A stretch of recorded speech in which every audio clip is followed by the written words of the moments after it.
निवडणुकीच्या पार्श्वभूमीवर डोंबिवलीत ठाकरे गटाला धक्का। ठाकरे गटाचे शहर प्रमुख विवेक खामकर शिंदेंच्या शिवसेनेत प्रवेश करणार।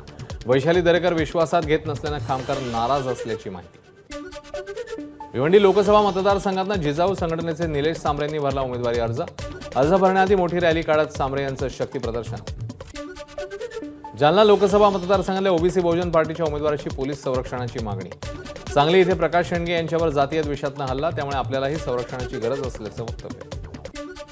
मोदींच्या सभेला पैसे देऊन माणसं आणली जात आहेत। भाजप विरोधात देशात लुप्तलाट, काँग्रेसच्या पृथ्वीराज चव्हाणांची टीका। 10 वर्षात काय केलं ते सांगण्याऐवजी ते काँग्रेसच्या जाहीरनाम्यावर टीका करत असल्याची ही प्रतिक्रिया। दारूच्या पैशांना निवडणूक लढवणाऱ्या विशाल पाटलांना शेतकरी थारा देणार नाहीत।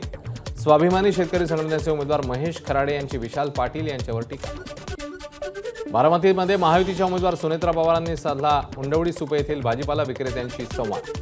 अडचणी समजून घेत लवकरच सोडवणार असल्याचं दिलं आश्वासन।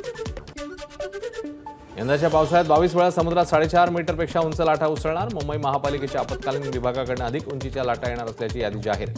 भरतीबाबतच्या सूचनांचं पालन करण्याचेही आदेश। भारताच्या राष्ट्रपती द्रौपदी मुर्मू उद्या अयोध्या दौऱ्यावर। राम मंदिरात दर्शन घेत करणार आरती, तर हनुमानगडी आणि कुबेरका टीला इथेही दर्शन घेत शरयू नदीच्या आरतीतही सहभागी होणार। एबीपी माझा, उघडा डोळे बघा नीट।